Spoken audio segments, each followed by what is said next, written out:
మహాముఖంటి పండగ మరియు మహావిష్ణువు యొక్క గొప్ప పండగ. అవునండి. ఈ యొక్క మాసాన్ని శివకేశవుల మాసం అని పిలువవలెను. శివుడిది కేశవులది అని ఎందుకు పిలువవలెను అని అంటే, మన శాస్త్రీయ జ్ఞానం ప్రకారంగా చూస్తే పురాణాలలో వివరించిన వివరణలను మాట్లాడితే అమ్మ, కేశవుడు అంటే మహావిష్ణువు తల్లి లక్ష్మీమాతతో కొలువై ఉన్న పూజలు చేస్తారు. ఇందులో దామోదర పూజ వస్తుందేమో, తర్వాత మన వాళ్ళు చేసేది దామోదర పూజ తులసి దగ్గర కూర్చొని చేస్తారు. అసలు తులసి దగ్గర చేయడం ఎందుకు, ఒక ప్రత్యేకత తెలవాల్సిన అవసరం ఉంది. ఎందుకంటే మీరు మాసం ప్రత్యేకత చెప్పే ముందు కృతికా నక్షత్రంలోకి చంద్రుడు ప్రవేశించడం ద్వారా ఈ మాసం మొదలవుతుంది తల్లి.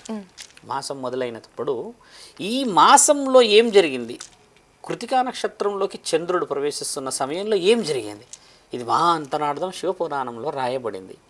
త్రిపురాసురులని తండ్రి వధించాడు. త్రిపురాసులు ముగ్గురు రాక్షసులమ్మ. ఈ ముగ్గురు రాక్షసులు ఎలా ఉంటారంటే, లోకాల మీద పడి ఈ యొక్క అమాయకుల యొక్క ప్రజలన్నీ చాలా చాలా చాలా చాలా హింసకి గురి చేస్తూ ఉంటారు. వాళ్ళకు ఉన్న బలం అంత ఏంటంటే అమ్మ, ఈ నక్షత్ర బలం ఏర్పడేంత వరకు వీళ్ళకి చావు లేదు. ఇప్పుడు మనం చూడండి అమ్మ, 12 నెలలు కలిస్తే ఒక సంవత్సరం కదా. పైన లోకంలో దేవాది దేవతలకు ఒక రోజు అని అంటారు. ఇట్లా కొన్ని ఉన్నాయి మన దగ్గర వివరణలు.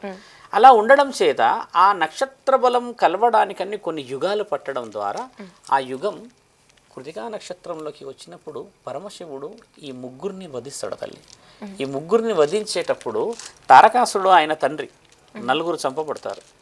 నలుగురు చంపబడ్డ తర్వాత ఈ మాసానికి ఒక ప్రత్యేకత ఇలా ఏర్పడిందంటే, ఈ మాసం రోజు జరిగిన విషయం, ఫస్ట్ రోజు జరిగిన విషయం శివకేశవులది అన్నప్పుడు ఫస్ట్ శివుడిది చెప్తూ ఉన్నాడు. శివుడు రాక్షసుల్ని వధించడం చేత వీళ్ళందరి ద్వారా లోకానికి ఒక సుభిక్షత ఏర్పడింది, అంటే శాంతి నెలకొలింది. ఒక విషయం. రెండో విషయము, శివుడు లోకం మొత్తంలో త్రిపురాసురులకి వరం ఇచ్చిన మహానీయుడు ఆయననే. మరి